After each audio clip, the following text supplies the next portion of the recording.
खत्म करने का है, वो ऑलमोस्ट इसे खत्म कर चुके हैं। कुछ नहीं मिलेगा। रोना धोना बंद करो, यूं हाथ रख के भीख मांगना बंद करो, शेर के पंजे की तरह बनाओ और इनसे अपना हक, अपने बच्चों का हक छीन लो, तभी बात। और इस देश में जन्मे सभी संतों और महापुरुषों के चरणों में कोटि कोटि नमन करते हुए आज इस प्रांगण में बैठे हुए सभी सम्मानित मेरे साथी, बुजुर्ग, नौजवान, माताएं, बहनें, आप सभी को मेरा जय भीम, आदाब, सत श्री अकाल, नमस्कार। साथियों, आज तक लड़ते लड़ते जो मैं समझ पाया हूं वो ये है कि समस्याएं हमारी एक नहीं है, समस्याएं हमारी बहुत हैं। उन समस्याओं की चर्चा करने का कोई अर्थ इस समय मैं नहीं समझता, क्योंकि हम में से हर कोई जानता है हमारी समस्याएं क्या है। जो इस समय सबसे ज्यादा जरूरी है, इन समस्याओं का समाधान कैसे हो। और हमारे सामने जो बिल्कुल दिख रहा है, जो सबसे बड़ा संकट है, उस संकट से हम कैसे निजात पाए, उस संकट से कैसे हम बाहर निकले, उस संकट को हम कैसे रोकें। सबसे बड़ी समस्या इस समय ये है। और मैं समझता हूं कि इस समय जो आपातकाल है वो एक ही है कि किस तरह से मोदी को उसका सच दुनिया के सामने लाके उसका पर्दाफाश करके ईवीएम को हटा के उसे सत्ता में आने से रोका जाए। इसके अलावा दूसरा मुझे नहीं लगता कुछ भी है। अगर हम ईवीएम को रोक पाए तो निश्चित रूप से हमारी जो बाकी दिक्कतें हैं, बाकी समस्याएं हैं, उनका समाधान का रास्ता भी निकलना शुरू हो जाएगा। लेकिन पहले हर सूरत में ईवीएम को हमें रोकना पड़ेगा और 2024 का चुनाव किसी कीमत में भी ईवीएम से ना हो पाए, इसके लिए लड़ना पड़ेगा। मैं लड़ाई की बात कर रहा हूं, केवल सुनने की नहीं, लड़ना पड़ेगा। और लड़ाई सड़क पर होती है, लड़ाई बंद कमरों में नहीं होती, घर में बैठ के नहीं होती, केवल सुनने से नहीं होती, सड़क पे आके कदम से कदम और कंधे से कंधा मिलाकर संघर्ष करने से होती है। अगर 4 महीने, आने वाले 4 महीने, आज 30 जनवरी है, कल 31 और उसके बाद में फरवरी का महीना शुरू हो जाएगा। गिनती के 4 महीने इस देश के लोग अगर ईमानदारी से लड़ लिए, ईमानदारी से, तो इस देश का इतिहास ही कुछ और होगा। जो वो रचना चाह रहे हैं उससे बिल्कुल उलट होगा अगर ईमानदारी से आप लड़ लिए तो। और जितने लोग यहां बैठे हैं, अगर इन्होंने भी ईमानदारी से काम किया तो दिल्ली को खड़ा करने में 15 दिन से ज्यादा नहीं लगेंगे। और अकेले दिल्ली अगर खड़ा हो गई तो सरकार घुटनों पर आ जाएगी। अगर दिल्ली खड़ा हो गई तो अब हमें सिर्फ काम ही करना है।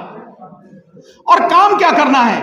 वो सच्चाई जो धीरे धीरे हम लोग बता रहे हैं, वो सच्चाई जो धीरे धीरे करके सामने आ रही है, वो सच्चाई कि इस देश में एक इंडिपेंडेंट इलेक्शन कमीशन हुआ करता था, वो आज की तारीख में इस देश के प्रधानमंत्री का गुलाम बन चुका है, उसकी जेब में रखा हुआ, पॉकेट में रखा हुआ सामान बन चुका है।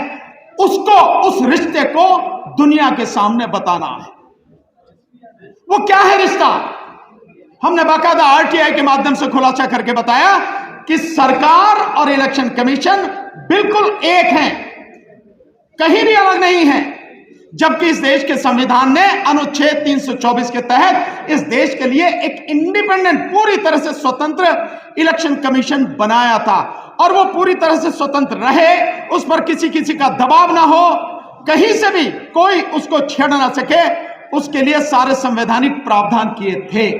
लेकिन इस ईवीएम को लाकर, इस ईवीएम के माध्यम से जो कंपनियां मशीनें बना रही हैं, एक ECIL हैदराबाद यानी electronic corporation of India limited और दूसरी BEL भारत इलेक्ट्रॉनिक्स लिमिटेड, ये जो दोनों कंपनियां बना रही हैं, ये दोनों कंपनियां भारत सरकार की हैं। ये बाकायदा RTI के माध्यम से हम लोगों ने खुलासा किया और आज एक और खुलासा किया है, बल्कि वो कई टीवी चैनल्स पर लगातार चल रहा है। और वो खुलासा ये है कि ये जो आपकी कंपनी है ना BEL भारत इलेक्ट्रॉनिक्स लिमिटेड, जो सॉफ्टवेयर डेवलपमेंट का काम कर रही है और सॉफ्टवेयर को और उस चिप को दोनों को असेंबल कर रही है, ये बीजेपी की एक तरह से संस्था है, बीजेपी की, भारत सरकार की नहीं।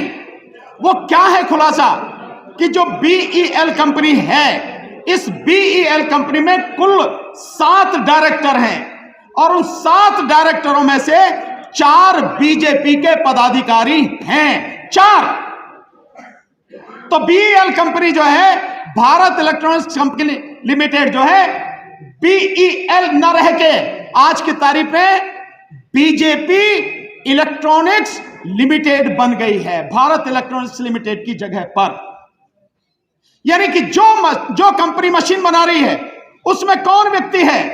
उसमें भारतीय जनता पार्टी के लोग हैं और 4 लोग हैं। मैं उनका नाम बताता हूं आपको कौन कौन है। एक है डॉक्टर पार्थसारथी, ये OBC जो मोर्चा है बीजेपी का, उसके नेशनल सेक्रेटरी हैं, ये एक डायरेक्टर हैं BEL के। दूसरे हैं ये मनसुख भाई, श्यामजी भाई कचारिया, ये राजकोट से है और राजकोट में बीजेपी का डिस्ट्रिक्ट प्रेसिडेंट है, ये बड़ा बिजनेसमैन है, साइंस का विद्यार्थी है, ये उसका डायरेक्टर है। और तीसरा है शिवनाथ यादव, ये उपाध्यक्ष है उत्तर प्रदेश भारतीय जनता पार्टी का और बनारस का रहने वाला है ये व्यक्ति, ये भी उसका डायरेक्टर है। और चौथा है श्रीमती श्यामा सिंह, ये फॉर्मर वाइस प्रेसिडेंट रही है बिहार से बीजेपी की, ये भी डायरेक्टर है। यानी 7 में से 4 डायरेक्टर उस कंपनी के जो बिल्कुल अलग होनी चाहिए थी, उसमें ये बीजेपी के लोग हैं। और ये सारे वो लोग हैं जो सॉफ्टवेयर डेवलपमेंट का काम करते हैं और सॉफ्टवेयर और जो चिप है वो कैसे काम करेगी वो करते हैं। मोटे मोटे शब्दों में कहो कि किस पार्टी को, किस कैंडिडेट को कितनी वोट देनी है, कितनी नहीं देनी, किसको जिताना, किसको हराना, ये सारा वो काम ये कर रहे हैं। और ये जो सारे लोग हैं, इनको जो एक कमेटी है इलेक्शन कमीशन की एक्सपर्ट कमेटी, उसमें भी 4 जो साइंटिस्ट हैं, जो IIT के लोग हैं, वो भी सारे के सारे बीजेपी के आदमी हैं। तो जो कंपनी EVM बना रही है, VVPAT बना रही है, वो पूरी तरह से बीजेपी के कब्जे में है। इससे बड़ा इस देश के लोगों के साथ धोखा क्या होगा और इससे बड़ा विश्वासघात क्या होगा? और तभी वो 56 इंची कहता है कि एक अकेला सब पर भारी, और तभी वो कहता है कि 400 पार 300 पार, क्योंकि बीजेपी के आदमी सारे वहां बैठे हैं। इस बात को मैं आप सबसे कहूंगा, सबको जाके बताओ कि इलेक्शन कमीशन ऑफ इंडिया आज की तारीख में इलेक्शन कमीशन ऑफ इंडिया नहीं है, वो इलेक्शन कमीशन ऑफ मोदी है और हर जगह उनके आदमी बैठे हैं। एक बार इस देश में अगर हम सब लोग कामयाब हो गए इस EVM को रोकने में और बैलेट पेपर से चुनाव हो गया, 400 पार क्या, मैं दावे के साथ कह रहा हूं, मोदी अगर 40 भी पार कर जाए तो बता देना आप 40 पार नहीं कर पाएगा। लेकिन ये बात हम सबको, अपने परिवार के लोगों को, अपने रिश्तेदारों को, अपने मोहल्ले वालों को, अपने जितने भी समाज के लोग हैं और लोग हैं, उन सबको बताना है कि आज की तारीख में इलेक्शन कमीशन नहीं है। और इसीलिए इलेक्शन कमीशन, जब से हमने EVM का मुद्दा उठाया और जंतर मंतर पर 6 तारीख को डेमोन्स्ट्रेशन करके दिखाया, उसके बाद से 40,000 वैन इलेक्शन कमीशन की घूम रही है अलग अलग जगह पे EVM का प्रदर्शन करते हुए। और उन वैन पे क्या लिखा है? उन वैन पे लिखा है मोदी की गारंटी। वैन किसकी है? इलेक्शन कमीशन की। EVM किसकी है? इलेक्शन कमीशन की। लेकिन मोदी की गारंटी, तो साफ है कि मोदी के ही हाथ में सब कुछ है और जब सब कुछ उसके हाथ में, इसीलिए गारंटी वो दे रहा। ये हम सबकी जिम्मेदारी है, नहीं तो तुम्हारी आने वाली नस्लें नहीं बचेंगी, किसानों की फसलें नहीं बचेंगी। इसलिए ये सिर्फ 4 महीने हैं। इन 4 महीनों में जितनी मजबूती के साथ लड़ सकते हो लड़ो, लोगों को जगाओ, सड़क पर लेकर आओ। और चाहे जो भी कुछ हो जाए, मरना है तो शान से मरेंगे, लड़के मरेंगे, गीदड़ की मौत क्यों मरेंगे, घर में बैठ के क्यों मरेंगे, सड़क पर मरेंगे। यही हमें काम करना है। अगर ये कर पाए तो हम अपने बच्चों के सामने आंखें मिलाकर खड़े हो सकेंगे, अपने बच्चों का भविष्य बचा पाएंगे। अन्यथा बचेगा कुछ नहीं, कुछ भी। ये हम जातिगत जनगणना की बात करते हैं, मेरा बार बार ये रहा है, काहे को जरूरत है आपको इनसे कहने की कि तुम जातिगत जनगणना कराओ। अरे ईवीएम हटाओ, सत्ता में तुम खुद आओ, अपने आप जैसी चाहो जनगणना कर लेना, क्या दिक्कत है इसमें। जिस आरक्षण की बात कर रहे हो वो किसी कीमत पर आपको आरक्षण नहीं देंगे। ये निजीकरण, ये ठेका प्रथा, ये सब कुछ आरक्षण को खत्म करने का है, वो ऑलमोस्ट इसे खत्म कर चुके हैं। कुछ नहीं मिलेगा। रोना धोना बंद करो, यूं हाथ रख के भीख मांगना बंद करो, शेर के पंजे की तरह बनाओ और इनसे अपना हक, अपने बच्चों का हक छीन लो, तभी बात बनेगी। बहुत बहुत शुक्रिया।